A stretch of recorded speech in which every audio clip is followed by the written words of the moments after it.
Abra sua Bíblia em 1 Tessalonicenses, no capítulo 5.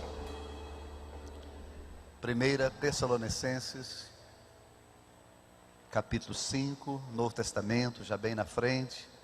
Para quem tem a revista atualizada, a página é 321. 1 Tessalonicenses, capítulo 5. Nós vamos ler 2 versos. Leia comigo o verso 23 e o 24.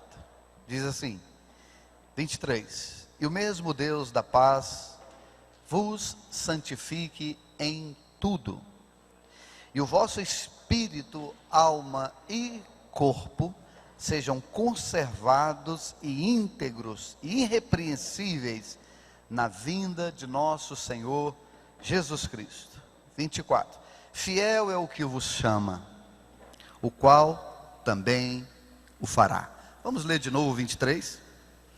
O mesmo Deus da paz vos santifique em tudo, e o vosso espírito, alma e corpo sejam conservados íntegros e irrepreensíveis na vinda de nosso Senhor Jesus Cristo. Amém? Queridos, Deus, Ele é um ser de 3 partes. Deus é um ser triuno. Significa isso, que Ele é um, mas que Ele se manifesta em 3. Ele é 3, Ele é um. Ele é um e Ele se manifesta em 3. Por isso Ele é triuno. Ele é Pai, Filho e Espírito. Diga comigo: Deus é um ser triuno. Amém? Deus tem 3 partes. Deus tem 3 manifestações. Ele se manifesta como Pai, Ele se manifesta como Filho, e Ele se manifesta também como Espírito, não é?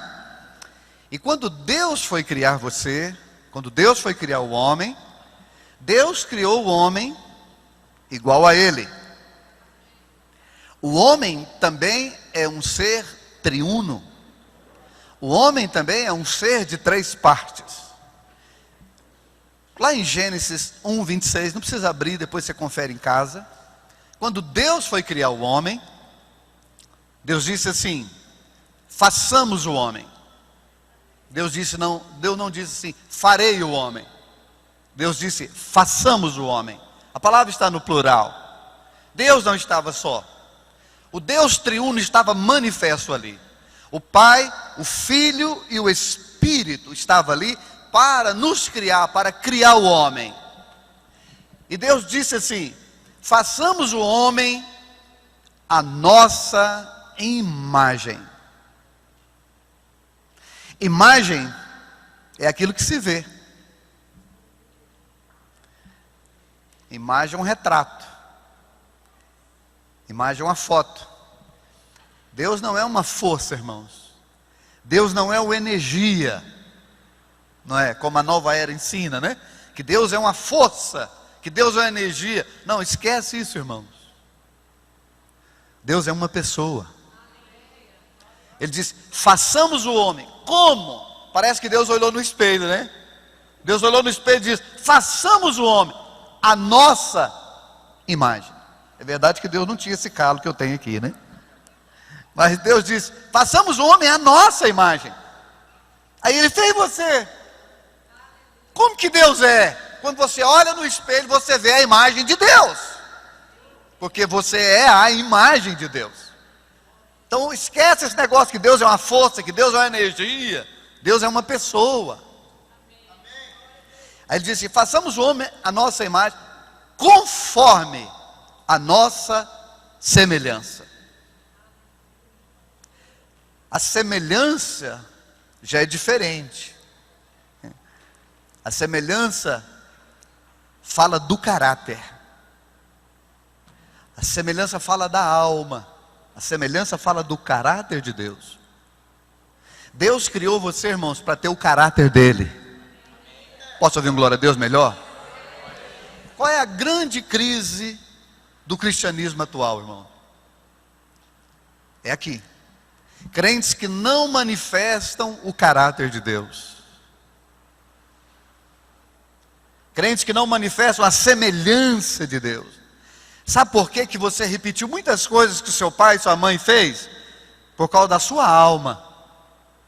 Porque o seu caráter passou anos sendo influenciado por seu pai e sua mãe. Aí você faz as mesmas coisas.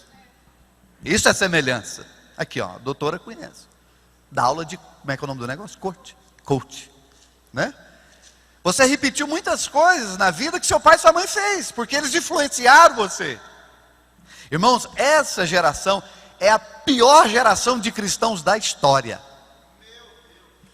Eu tenho 1 ano e meio que eu estudo a história da igreja todos os dias. Eu já li não sei quantos livros. Estou lendo agora as 7 igrejas do Apocalipse. Estou estudando a queda do cristianismo no passar dos anos. A igreja atual, irmãos, ela não manifesta o caráter de Deus. Porque ela é Laodiceia. A igreja de Laodiceia, irmãos, é uma igreja que quer o Senhor, mas quer o mundo também. A palavra Laodiceia, um dos significados da palavra Laodiceia é mal casada. O que é uma pessoa mal casada? É uma pessoa que tem uma outra pessoa no relacionamento. A igreja tem uma noiva que é Cristo. Mas a igreja de Laodiceia, irmão, ela está casada com Cristo, mas ela está casada também com o mundo. Está casada também com o pecado. Essa é sem dúvida nenhuma a pior geração de cristãos da história. Porque não manifesta o caráter de Deus. Porque a igreja está adoecida com o mundo, com a forma de viver do mundo, com a forma de falar do mundo, com a forma de agir do mundo. A alma é isso, irmão. O que você reflete, o que você faz, o que você manifesta. Mas Deus diz: façamos o homem à nossa imagem, conforme a nossa semelhança. Ou seja, que o caráter dele seja o nosso, que a alma dele seja parecida com a nossa. Amém, queridos? E por último Deus disse assim: tenha ele domínio. Então Deus criou o homem à sua imagem. A imagem fala daquilo que se vê. Então Deus é uma pessoa. Deus criou o homem à sua semelhança. Isso significa que Deus quer que a nossa alma, que o nosso caráter manifesta o que Deus é e não o que a religião te propõe. Em terceiro lugar, Deus nos criou para domínio. Tenha ele domínio. Não tem nenhum lugar na Bíblia, irmãos, que manda você dominar sobre as pessoas. E não tem nenhum lugar na Bíblia que manda você ficar debaixo de domínio de ninguém. Porque o homem foi criado para ser domínio de Deus. E não foi criado para ser dominado. O homem foi criado para dominar. Agora isso tem tudo a ver com o texto que nós lemos. Ele diz aqui, ó: o mesmo Deus da paz, o mesmo Deus que criou o homem lá atrás, vos santifique em tudo. O que é o tudo do homem? O que é o tudo seu? O que é o tudo meu? O tudo nosso, irmão, é corpo, alma e espírito. Imagem, semelhança e domínio. Talvez o tempo não me permite, então já vou adiantar para você. Você só vai conseguir dominar sobre todas as coisas se você viver no Espírito. Porque é no Espírito que você domina. Posso ouvir um glória a Deus? Deus criou você para dominar. Deus criou você, irmãos, para governar, não só sobre o pecado, mas governar sobre todas as coisas, inclusive governar sobre você mesmo. Você pode ouvir um glória a Deus? Né? Esses dias um jovem quis provar para mim que não é possível viver uma vida santa hoje. Falei: eu te provo que é possível. Porque o homem perdeu o domínio, irmãos. Mas Deus nos criou para domínio. Agora é interessante esse texto aqui, que ele diz: o Deus da paz vos santifique em tudo. E o vosso espírito, alma e corpo sejam conservados. Você precisa guardar tudo o que você é. Você precisa conservar tudo o que você é, irmãos. Você precisa guardar o seu corpo, porque ele é a casa do Espírito Santo. Você deve cuidar do seu corpo, queridos. Não exageradamente como essa geração. A nossa geração é uma geração que está dando culto ao corpo. Você já percebeu isso? Quem já percebeu que acabou as mulheres feias? Não tem mais. Né? Essa é uma geração do culto ao corpo. Você observou o zelo que as pessoas têm com o corpo? Esses dias eu estava no avião, sentou uma pessoa do meu lado, começamos a conversar, e o assunto foi desenvolvendo. Eu olhei para aquela mulher e ela perguntou assim para mim: quantos anos você acha que eu tenho? Eu disse: você deve ter uns 32, 33. Ela falou: eu tenho 51 anos. Eu olhei para ela e falei: então nós está igual, que eu tenho a sua idade. Eu fiquei novo perto daquela mulher, irmãos. Aí ela foi me contar a vida dela, irmãos, como ela é rigorosa com o corpo dela. Impressionante aquela mulher. Falei: você pode falar para qualquer pessoa que você tem 30 anos que todo mundo acredita, né? Uma geração que cuida do corpo de uma forma exagerada. Mas você deve cuidar do seu corpo, porque ele é a casa do Espírito Santo. Amém? Né? Tempos atrás, eu tentando levar uma pessoa para Jesus, eu disse: por que eu não posso beber? Por que eu não posso fumar? Eu falei: não, querido, você pode. A Bíblia não tem nenhum lugar na Bíblia que está escrito assim: ó, pare de fumar. Tem nenhum lugar que na Bíblia está escrito assim: pare de beber. Tem um lugar aqui na Bíblia que diz que você tem que tomar cuidado para não exagerar com a bebida. Falei: por que isso, querido? Não está escrito na Bíblia.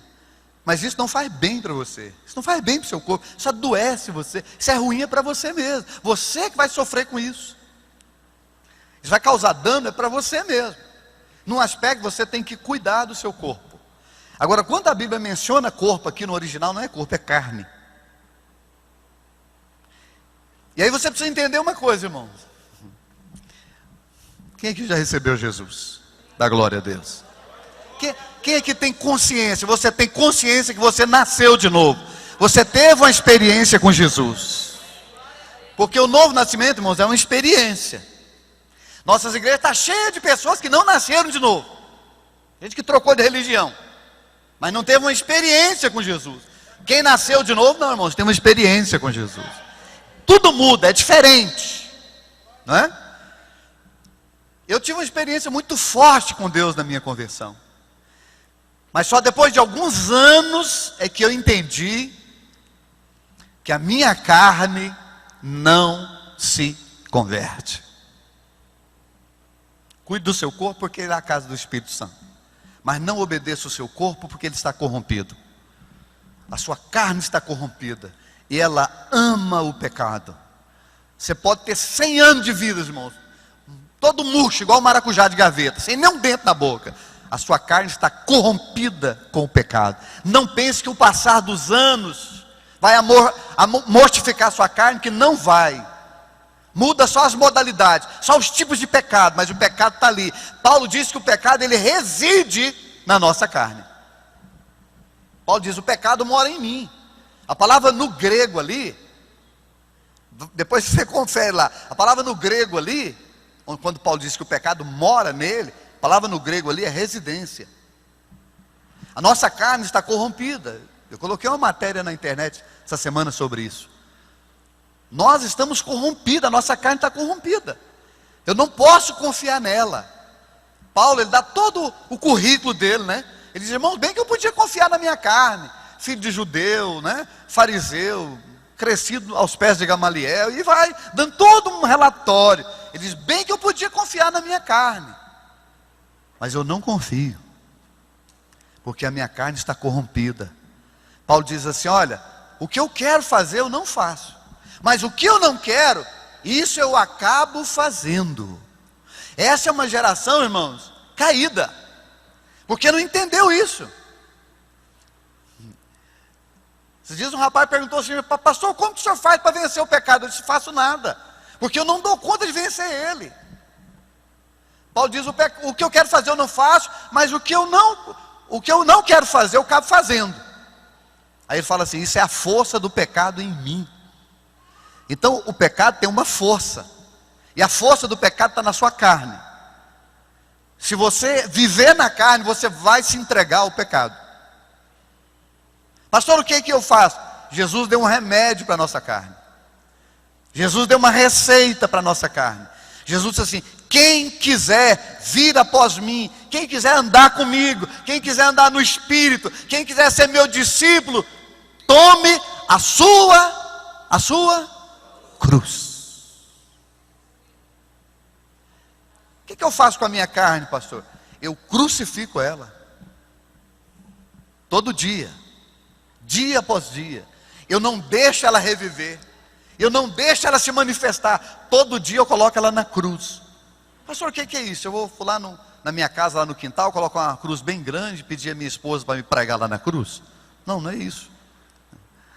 Então o que é tomar a cruz? Diga comigo, tomar a cruz é dizer não à vontade da minha carne. Pastor, quando é que eu vou conseguir fazer isso? Quando você ficar cheio do Espírito. Quando você se entregar uma vida de oração, uma vida de jejum, uma vida de palavra, você se encher do Espírito. Tempos atrás eu preguei num evento em São Paulo para 150 pastores e líderes. Quando eu cheguei no hotel, uma mulher que estava lá me ligou, queria ir lá no hotel conversar comigo. Eu falei, não te recebo aqui não, querido. Não te recebo aqui no hotel não. Não, pode ser aí na porta. Eu falei, nem na porta do hotel eu te recebo. Ela falou assim para mim no telefone, pastor, o senhor não confia no senhor não? Eu falei, é exatamente isso, querido. É exatamente isso. Eu não confio em mim. Não confie, irmãos. Crucifique a sua carne. Dê cruz para ela todo dia. Não brinque com o pecado. A sua carne ama o pecado. Você tem que colocar cruz todo dia. Todo dia você tem que acordar e dizer, carne, você não vai fazer o que você quer fazer. Nós vamos fazer o que o Senhor quer fazer. Irmãos, a sua carne quer orar? Responde, a sua carne gosta de orar? Claro que não. Você está aqui hoje porque o seu Espírito te trouxe aqui hoje. O seu amor a Deus, o seu temor a Deus que trouxe aqui hoje. A sua fé que te trouxe aqui. Mas a sua carne, se você deixasse por conta da carne, carne, hoje você decide, você estava lá na sua casa agora prostrado diante da televisão. Começa a jejuar. Você quer saber o quanto a sua carne é miserável, irmão? Começa a jejuar. Aí você vai saber o tanto que ela é miserável. Faz uma proposta para ela segunda-feira, fala, carne, essa semana nós vamos jejuar a semana inteira. Você vai ver os gritos que ela vai dar. Ela vai dar uns 300 motivos para você não jejuar. Porque, irmãos, a carne, ela não quer morrer. A carne não quer perder o domínio. Ei, escute isso. A carne não quer perder você para Deus. A carne é aliada do diabo. Por isso que a Bíblia diz que nós temos que estar mortos para o pecado. Imagina um defunto aqui, irmãos, um homem morto aqui. Aí você pega uma mulher e põe essa mulher para começar a fazer carinho nele. Vai acontecer o quê? Vai acontecer o quê? Por quê? Está morto. Paulo diz, olha, considere mortos para o pecado. Se você não mortificar a sua carne, irmão, uma hora você vai ceder. Pastor, eu cedi, e agora? Volta lá, vai para os pés de Jesus, se lava no sangue, pede perdão, recupera e caminha de novo. Mas aprenda uma coisa, não confie em você. Paulo diz que a força do pecado opera na carne. Então se eu não dou lugar para a carne, o pecado não vai operar. Quem entende isso, dá glória a Deus, né? As pessoas, irmãos, elas têm uma ideia muito errada sobre a vida de Jesus na terra. O livro de Hebreus fala que Jesus foi tentado em todas as coisas. Eu tenho em casa um documento, esse documento foi achado num museu na Inglaterra. É o retrato escrito de Jesus.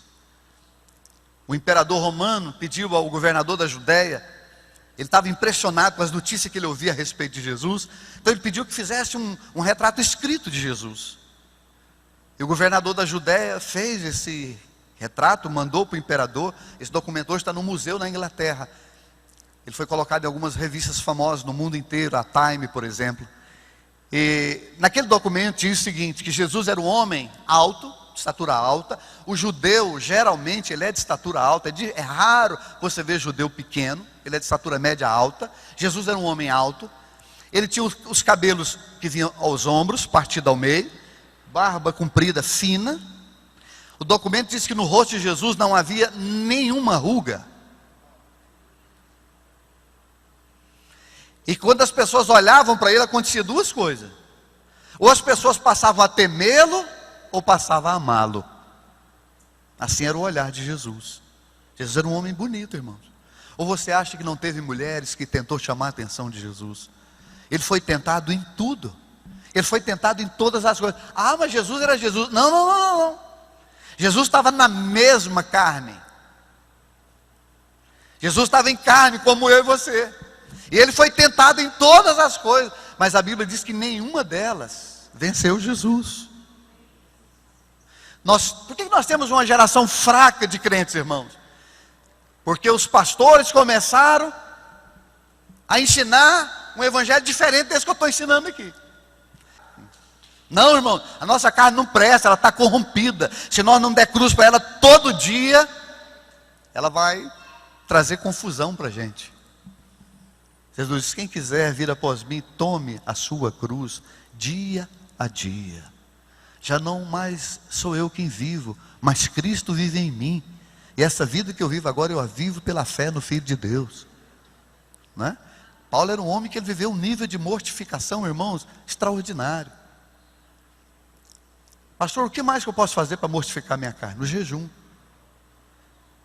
Porque Romanos 8,13 diz assim: se pelo Espírito, diga comigo, o jejum, todo mundo, o jejum é algo que eu devo fazer, orientado pelo Espírito Santo. Amém, irmãos? Porque Romanos 8,13 diz assim: se pelo Espírito, o Espírito guiando você, o Espírito te levando ao jejum, se pelo Espírito mortificar os feitos do corpo, certamente vivereis. Qual é a função do jejum? Mortificar os feitos do corpo. Quais são os feitos do corpo? Está lá em Gálatas 5, as obras da carne. O corpo só gera aquelas obras que estão lá em Gálatas 5. Mas quando eu jejum, eu mortifico ele. Ele morre. E quando ele está morto, ele não dá fruto. Quando ele está morto, ele não gera nenhuma obra, porque está morto. Quem entende isso, dá glória a Deus? Não é? Como que eu posso conservar o meu corpo? A casa do Espírito Santo. Assim, dando cruz para ele todos os dias. Mortificando a minha carne.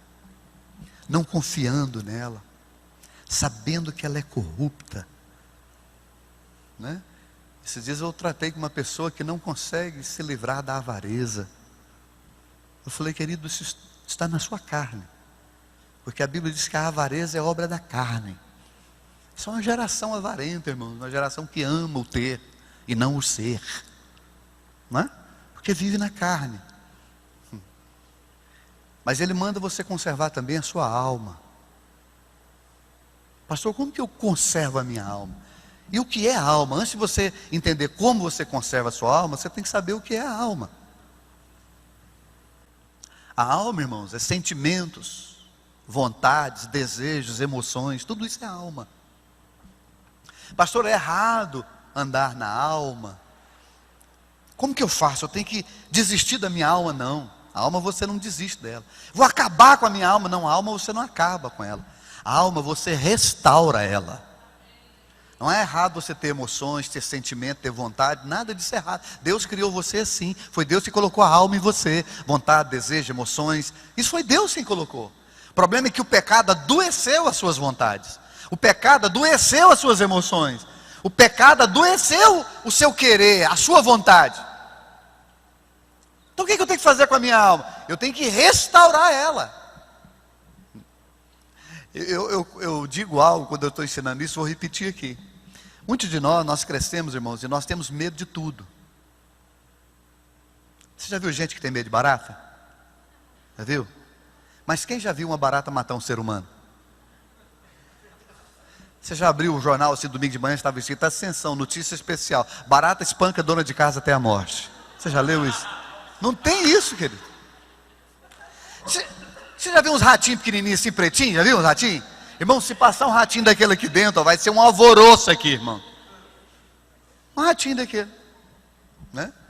Eu estava na casa de uma pastora um tempo desse atrás, depois da ministração, fomos jantar na casa dela. Estava tudo preparando para jantar assim. De repente a pastora arrastou a cadeira assim e deu um grito. Ah! E subiu em cima da cadeira. Eu falei: meu Deus, deve ter uma cascavel debaixo da mesa. Uma barata. Então, pisei na barata, acabou, pastor, vamos comer, né? Nós somos cheios de medo, irmãos. Você observou? Nós temos medo de tudo.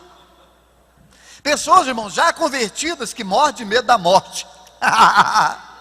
Por que isso? Por causa de uma alma adoecida. É verdade. Talvez quando você era bebê, sua mãe te colocou lá na rede, balançou você e cantou essa musiquinha aqui para você, ó. Dorme, neném, que o bicho vem pegar. Ah! Papai foi pra roça, mamãe foi passear. E quem ficou com o menino? Irmãos, quem escreveu essa música foi o capeta. Dorme, neném, que o bicho vem pegar. Quem dá coisa de dormir sabe que o bicho vai vir pegar. Aí você está lá na rede, né? Peraí, deixa eu ver se eu estou entendendo o que a mamãe está cantando. A mamãe está mandando eu dormir, porque o bicho vai vir me pegar. Acho que a mamãe está achando que o bicho pegando eu dormindo é melhor. O papai, que é o primeiro referencial da criança, foi para a roça. É justo, né, irmão? Tem que gerar o sustento da casa. O segundo referencial da criança é a mamãe. A mamãe é uma vadia. Sabia que o bicho vinha pegar ela e foi para a roça. Foi passear. Isso é hora de passear? Sabendo que o bicho vai pegar o seu filho? Que mãe desnaturada, irresponsável. Essas coisas entram o medo. Não é? Quando eu era rapazinho, um amigo meu me chamou, falou, vamos no cinema ver um filme. Beleza, eu fui com ele. Devia ter uns 12 anos, 11 anos. Irmãos, quando chegou lá no cinema, não sei nem como que ele conseguiu me colocar dentro do cinema, porque era um filme de terror. Eu quase morri dentro do cinema. Aí vamos embora para casa, faltavam umas 3 quadras para chegar na minha casa. Ele bateu nas minhas costas, tchau, viu? Virou. Eu falei, tchau, inferno, volta aqui. Né? E aí ele foi embora e me largou, irmãos. E eu fui descendo para a casa do meu pai. No interior, naquela época não tinha lâmpada nos postes igual hoje. E eu bem no meio da rua, eu não olhava nem para um lado nem para o outro. Tinha acabado de assistir um filme de terror. Imagina como é que estava a minha alma. Tinha um lote vago assim, perto da casa do meu pai. Aí de repente, irmãos, tinha um cavalo dentro do lote vago. O cavalo enfiou a cara do capim e fez assim. Você ri porque não era você que estava lá. Você não tem ideia, irmão, até que eu corri. E eu, ai, gritando, meu pai. A casa da minha mãe tinha uma cerca assim, mais alta que isso aqui. Irmãos, eu voei por cima da cerca igual o super-homem. Uai, blá, lá dentro do alpendre. Meu pai veio, o que foi, meu filho? O diabo, o inferno, o filme, não sei quem. Nossa alma é marcada por tantas coisas, irmãos, tragédias, situações que aconteceram no passado, né? Eu tenho uma pessoa na minha família que assistiu o suicídio da pessoa que ele mais amava. Imagina o trauma nessa pessoa, não é? Esses dias eu fui orar com uma mulher que foi rica, irmãos, rica. Sim, de falar assim, hoje eu vou para Paris, eu resolvi essa semana eu vou passear em Paris. Comprava uma passagem para Paris, era nesse nível. E ela faliu. Mora numa cidade que pede Tubiara, faliu. Pobre de a casa que ela morava empeorada pelo banco. Eu tentava libertar aquela mulher, irmãos, mas aquela alma, ela vivia no passado. Aí a gente começava a conversar, ela começava a me contar das viagens internacionais dela, dos aviões de primeira classe que ela andava, dos carros que ela andava. Aí eu falei para ela, minha filha, acabou. Não adianta. Você tem que levantar e começar a sua vida. Restaura essa alma doente sua. Irmãos, está cheio de gente doente por causa do passado. No caso dessa mulher, era um passado bom. E gente que está doente por causa de um passado mau. Está assim, ó. Orei com uma mulher numa igreja. Ela está no 3º casamento. Ela disse, pastor, todo homem que eu arrumo me larga. Eu falei, porque você arrumou todas as vezes na alma. Se você arrumar em Deus, Ele não vai te largar mais. Não é? A alma se restaura. E como restaura a alma? Salmo 19, abra a sua Bíblia aí, deixa eu te mostrar como que você restaura a sua alma. Foi até cantado hoje aqui, né? Como que restaura a alma. Salmo 19. Versículo 7. A lei do Senhor é perfeita e restaura as minhas emoções, os meus sentimentos, a minha vontade, os meus desejos. Posso ouvir um amém? A lei do Senhor é perfeita e restaura a alma. O testemunho do Senhor é fiel e dá sabedoria aos simples. Olha o 8. Os preceitos do Senhor são retos e alegram o mandamento do Senhor é puro e ilumina os olhos. Aqui, ó, que vai restaurar a sua alma, que vai restaurar os seus sentimentos, que vai restaurar as suas emoções, a sua vontade, a palavra. Medita nela dia e noite. E aí tudo quanto você for fazer, você vai ser bem sucedido, né? Problema, irmãos, existem muitos crentes que vivem na alma, que desconsideram a lei perfeita. O profeta diz que nós temos que considerar a lei perfeita. Se eu não me engano, Ezequiel fala que nós temos que considerar a lei perfeita. Essa aqui é uma lei perfeita que restaura a nossa alma. Se eu não entender isso aqui, irmãos, eu não tenho tempo aqui, mas vocês não têm ideia do que eu já passei dentro do Evangelho, em quase 30 anos andando com Jesus. O que já me aconteceu dentro da igreja, de frustrações com pessoas, de mentira, de engano, de perseguição. Vocês não têm ideia, irmãos. Se não fosse a minha alma estar restaurada para essa palavra, eu já tinha abandonado há muito tempo. Está cheio de pastor aí abandonado, irmão. Está cheio de pastor aí escandalizado, crente escandalizado. Você conversa com ele, sabe o que é? Alma destruída, emoções, sentimentos.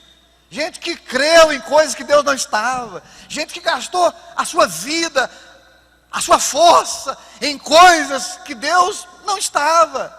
Gente que frustrou na igreja. Tem um pastor aqui no nosso meio, que ele tinha uma igreja grande, irmãos, relativamente grande.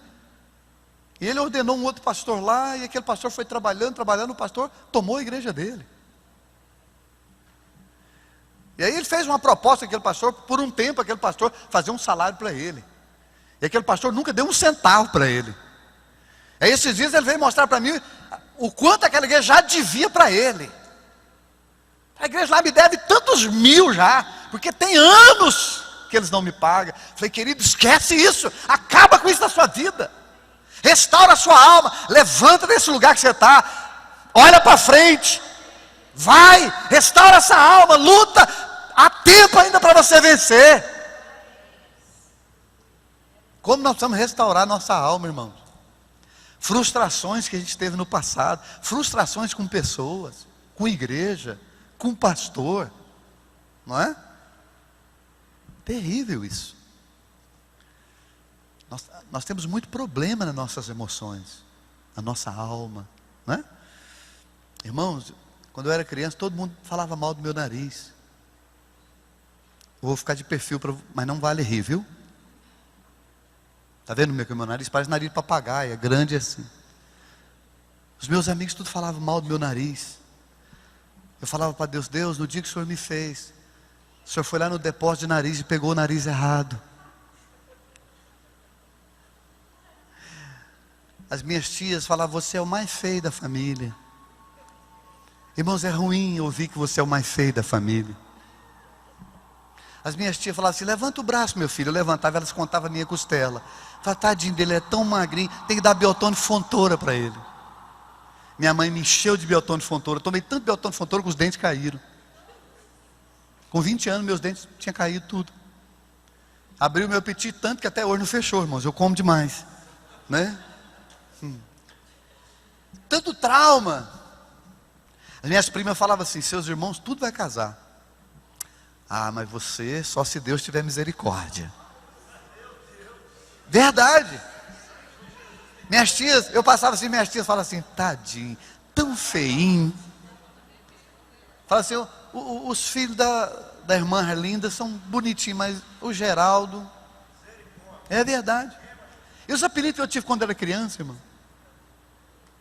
Cuíca. Esse era o meu primeiro apelido. Mas teve muitos outros que eu não vou contar para vocês não rirem de mim. Eu já recebi profecia assim, ó. Uma pastora, aliás, um pastor colocou a mão na minha cabeça, falou assim, no meu ombro, falou assim, você não vai virar nada. Irmãos, se um crente fala isso para você, é uma coisa. Agora, se um pastor fala isso para você, meu amigo, a força é muito maior. Um dia uma pastora parou na porta da minha casa e falou assim, ó, você vai passar fome no ministério, você, sua mulher e suas filhas, vocês vão passar fome no ministério.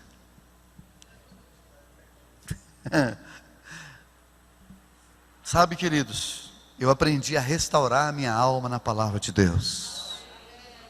A maioria dos crentes dizem, tudo posso naquele que me fortalece. Mas a maioria dos crentes não sabe o que estão dizendo. Porque eles não sabem mesmo que eles podem todas as coisas mesmo naquele que nos fortalece. Irmãos, como essa palavra é poderosa. Sabe por que essa geração é a geração mais fraca de todas? Porque abandonou essa palavra. Porque essa palavra, ela restaura suas emoções. O seu modo de ver a vida, de ver o casamento, de ver a família, de ver a igreja. Quando eu converti, eu achava que a igreja, irmão, aqui dentro era um bando de pessoas assim, quase igual os anjos, que tinha asinha, que eles iam para o banheiro, e voltavam para o salão de reunião, Eu achava que aqui era um bando de pessoas perfeitas. Até eu descobri que aqui é um bando de pessoas imperfeitas que estão caminhando para a perfeição. Aqui, ó, todos nós estamos caminhando para a perfeição, mas ainda não somos perfeitos, não é? Um dia uma irmã disse assim para mim: você já recebeu profecia? Eu falei, já. Ela falou, pois é, eu nunca recebi uma profecia. E ela disse, olha que quando o profeta vai profetizar, eu corro lá para frente, eu sou a primeira a chegar, mas ele põe a mão na cabeça de todo mundo, não põe na minha. Você vê o que há a necessidade de uma alma, né? Tempo desse, um pastor chegou para mim e falou, pastor Geraldo, como que eu faço para o pastor Heber gostar de mim como ele gosta de você? Em outras palavras, como é que puxa saco? Era isso que você estava falando para mim. Eu falei, querido, não dou conta de te formar não. Não sei te formar. As pessoas são muito doentes na alma, irmãos. Nos seus sentimentos, nas suas vontades, nos seus desejos. Muito mesmo, né? Tem muita gente mal resolvida dentro dos casamentos, sabia? Mulheres que estão olhando para o pastor e estão olhando, esse cara, eu queria ter um marido assim, mas não sabe que esse homem aqui tem defeito igual ao seu marido. Homens que estão olhando para certas pastoras, certas mulheres, dizem, eu queria que a minha esposa fosse assim, que a minha mulher fosse assim, esse é o modelo. Não tem o modelo, irmãos, não tem. O modelo é Jesus. Não é, isso é a alma, né? Eu não sei onde os crentes arrumaram esse negócio de a minha alma gêmea. Você encontra o jovem na igreja, estou orando para a minha alma gêmea. Deixa eu te falar uma coisa, não tem alma gêmea. Não existe isso. Isso é uma bobagem. E você vai me entender quando você casar e for para debaixo do teto lá com a sua esposa, passar a viver junto, conviver, ver os defeitos do outro, porque até o noivado você revela alguma coisinha, mas você revela mesmo é quando você casa, meu filho. É quando você vai lá para dentro do ambiente, da casa, lá é que você vai saber. E aí não adianta mais não, meu filho. Aí é para a cruz, morrer, fazer o papel do marido, a esposa fazer o papel de esposa, trazer Cristo para dentro e tocar o barco, restaurar essa alma e amar. Amém, irmão? É a palavra que restaura a alma. Pastor, e o que restaura o espírito? O que edifica o espírito? O que santifica o espírito? Como que eu conservo o meu espírito? Seu espírito é o lugar onde Deus opera, irmãos. Há muitas pessoas que estão dentro das igrejas que ainda não nasceram de novo. São pessoas que não têm o espírito ressuscitado. Elas não têm a vida de Deus dentro delas. Elas estão aqui por instinto religioso. Elas estão aqui porque elas cansaram do padre. Cansou da doutrina espírita. Aí veio meio evangélico. A igreja evangélica é legal, irmãos. Tem gente na porta para te receber, para pegar o seu endereço para ir na sua casa orar com você. Tem música ao vivo, tem pregador que faz gracinha no púlpito. Aqui é legal, joia. Tem muita gente que frequenta a igreja como se fosse um clube. E o dízimo e a oferta é a mensalidade, que está cheio disso. Essas pessoas, irmão, elas nunca vão jejuar. Essas pessoas nunca vão gastar tempo com a palavra. Essas pessoas, raramente elas virão na reunião de oração. Porque o seu espírito só pode ser edificado, e o seu espírito só pode ser fortalecido e conservado, se você aprender aquelas coisas ali, ó. Se você desenvolver práticas espirituais. O que fortalece o seu espírito é uma vida de oração. O que fortalece o seu espírito é a meditação na palavra de Deus. O que fortalece o seu espírito, irmão, é uma vida de adoração, uma vida de louvor a Deus. É isso que fortalece o seu espírito. Amém? Eu não sei tocar, irmãos, não sei cantar. Se eu cantar aqui, você vai ver que desastre. Mas às vezes eu fico no meu quarto adorando. Agora eu dei meu violão para os outros, né? Mas eu aprendi 3 notas. E com essas 3 notas eu chego o bete lá e eu fico horas. Irmãos, e como eu fico fortalecido. Posso ouvir um amém? Sabe qual é a média de oração dos cristãos no Brasil? Menos de 10 minutos por dia. Isso é dado comprovado, isso é pesquisa feita. Os cristãos do Brasil oram menos de 10 minutos por dia. Sabe qual é o tempo de leitura dos cristãos no Brasil? Menos de um capítulo por semana. Jesus disse assim, olha, não só de pão viverá o homem, mas de toda palavra que procede da boca de Deus. Então o seu espírito depende do tanto de comida que você dá para ele. Agora, como que nós vamos ter, irmãos, cristãos fortalecidos no espírito, lendo menos de um capítulo da Bíblia por semana? Como nós teremos uma igreja forte no espírito, orando menos de 10 minutos por dia? Nós gastamos o nosso tempo com tudo, menos com coisas que fortalecem o nosso espírito. Eu conservo o meu espírito forte quando eu decido por uma vida de oração. Quando eu decido por uma vida de meditação na palavra. Meditar não é ler. A Bíblia não se lê, irmão. Eu termino com isso. Escute isso. Não leia a Bíblia não é para você ler. A Bíblia é para você meditar. Qualquer um aqui, ó, que tem o Espírito Santo, pode receber revelações, as quais são pregadas aqui, e maiores ainda. Se você dedicar à meditação. Qual é a diferença, pastor? Ler é visão panorâmica. Ler, você lê a revista Veja, o popular. A Bíblia você não lê. A Bíblia você para e você medita, você mergulha fundo. Você lê 1, 2, 3, 4, 50, 80 vezes. Você pega aqui um capítulo e lê ele uma vez, 2 vezes. O capítulo 3 de Colossenses, estou acabando de ler ele agora 80 vezes. O livro de Efésios, eu estou acabando de ler agora 60 vezes. Isso é meditar. É você ficar horas aqui, ó, extrair da palavra o pão vivo que desceu do céu. Extrair da palavra aquilo que alimenta o seu espírito. E fortalece o seu espírito. Ontem eu estava lendo um texto da palavra, não aquele que eu preguei ontem, um outro texto. E eu já li aquele texto, irmãos, várias vezes. Aquele homem que pergunta para Jesus assim: Senhor, o que eu devo fazer para ser salvo?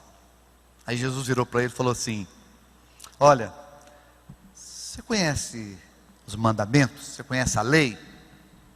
Aí ele disse para Jesus: olha, Senhor, eu tenho observado isso aí desde a minha juventude. O filho de judeu com 12 anos de idade, ele já sabe os 5 primeiros livros da Bíblia de cor. Ele conhecia o Pentateuco de ponta a ponta. Ele conhecia a lei de cor e salteado e vinha observando a lei. Aí Jesus fala assim: uma coisa te falta. Irmãos, mas ele já sabia que faltava uma coisa para ele. Porque ele praticando toda a lei, conhecendo toda a lei, observando a lei desde menino, por que ele fez aquela pergunta para Jesus? Porque ele não sentia salvo. Ele não se sentia salvo. Ele sabia que faltava alguma coisa para ele. Por isso que ele perguntou. Aí eu disse: Senhor, eu nunca tinha entendido isso aqui, eu nunca tinha visto isso aqui. Geralmente as pessoas que perguntam sobre a salvação é porque elas têm dúvida. Ele sabia, irmãos, que tinha uma coisa errada com ele. Falou, me falta alguma coisa. Irmãos, te falta alguma coisa? Vai buscar até você achar. Vai buscar, te falta alguma coisa? Vai buscar até você achar. Porque é interessante que Jesus toca na vida prática dele. Você fez isso aí a vida inteira, você ainda não descobriu o que é, tá? Então eu vou te contar. Irmãos, Jesus conta tudo quando você fica tempo aqui com essa palavra. Jesus conta tudo para você se você ficar aqui. Tudo. Ele vai te ensinar a respeito de todas as coisas. E Jesus disse, então eu vou te contar o que falta. Você até hoje não conseguiu identificar. Você é avarento. Você é amante do dinheiro. Você ama o dinheiro mais do que a Deus. Esse é o seu problema. É interessante que o jeito de Jesus libertar as pessoas é bem diferente da igreja hoje, né, irmão? Jesus falou assim, ó, vai lá, vende tudo que você tem, dá aos pobres. Por que Jesus não mandou ele trazer na igreja e ofertar? Faz uma oferta de sacrifício. Vai lá, vende tudo que você tem e traga para a igreja. Coloca aqui, Jesus tinha um gasofilaço, irmão. Judas carregava ele, ainda roubava ainda. Jesus não disse assim para ele, olha, vai lá, vende tudo. Entrega aqui para Judas. Judas é o meu caixa. Não, Jesus falou, vai lá, vende tudo que você tem, dá aos pobres, depois você volta. Volta. E começa a me seguir. E vem após mim. Que aí você vai entender o que é riqueza. Você vai voltar com o sentimento de pobreza, mas quando você andar comigo, você vai entender o que é riqueza. Libertação é isso, irmão. É a palavra que liberta você. É isso. Não é? Vamos conservar o corpo, a alma e o espírito. O corpo, cruz para ele todo dia. Acorde cedo e diga não para a sua carne. Irmãos, eu não sei, de repente eu sou diferente dos irmãos, eu acredito que não. Mas todo dia minha carne me oferece algum banquetinho. Quando não é a carne, é o diabo. Todo dia tem um banquete sendo oferecido. Um banquete de pecado. Todo dia o diabo te oferece algo. Ou a sua carne te oferece algo. Mas se você dizer carne, não. Eu não vou te dar o que você quer. Eu vou fazer o que a palavra diz para mim fazer. E se você começar a meditar dia e noite nessa palavra, irmãos, você vai ter emoções segundo a vontade de Deus, vontade segundo a vontade de Deus, desejo segundo a vontade de Deus. Amém, queridos? Em terceiro, não pense que você terá um espírito forte se você não exerce práticas espirituais. O que essa geração precisa, irmãos, não é mais de revelação. O que essa geração precisa é de prática. É verdade. Prática do Evangelho. Ser igreja. Ser Jesus na terra.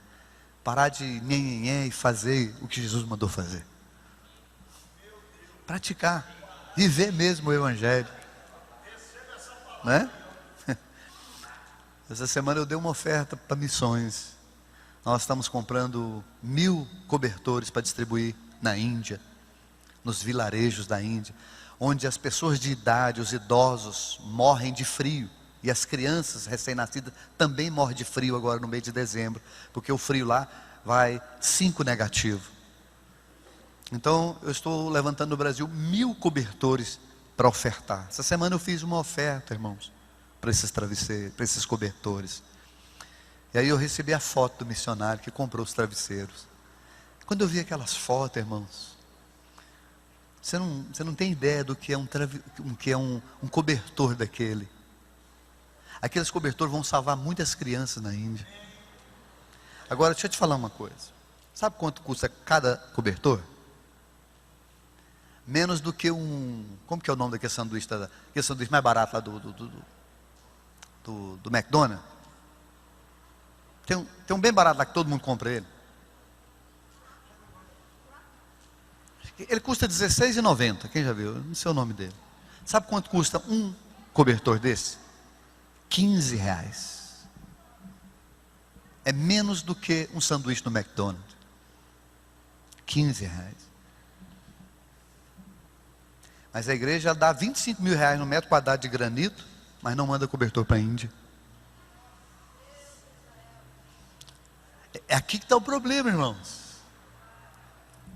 Nós precisamos aprender a viver mesmo no poder de Deus. E nós vamos viver. Amém, queridos? Quem pode dar glória a Deus? Então diga comigo: carne, cruz. Restaurar a alma, palavra de Deus. Ficar forte no espírito, práticas espirituais. É isso. Aí você conservou. Amém? Graça e paz. Amanhã a gente continua no nome de Jesus.